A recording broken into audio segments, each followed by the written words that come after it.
Welcome to Upstrain and this is Adobe InDesign tutorial. Minsan ba naisip nyo rin paano kayo gumawa ng star dito sa InDesign?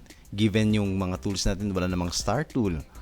Okay, tutulungan tayo ni keyboard at saka combination ito, keyboard at saka ni Polygon. Okay, Polygon Tool. Okay, si Polygon Tool yung gagamitin natin. So, tingnan nyo to. Gagawin natin. Polygon Tool. So, click, drag. So, gagawa tayo ng polygon. Okay, polygon yan ano. So, ang keyboard, mag-press tayo sa keyboard ng isang key, space bar. Press the space bar, isang beses lang ano. Press the space bar, then press natin yung arrow up. So arrow up, dadagdag tayo ng sides.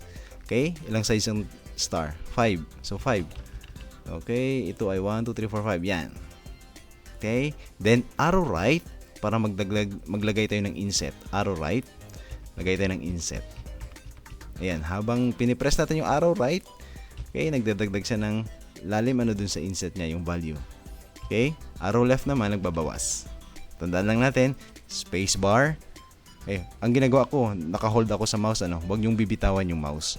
Okay, hindi natin bibitawan yung mouse, bago, space bar, one click sa space bar, then arrow up, yung sides, and arrow right, yung kanyang inset. Madali lang pong gawin, ano. Okay, bitawan natin yung mouse. Ayan, may star na tayo.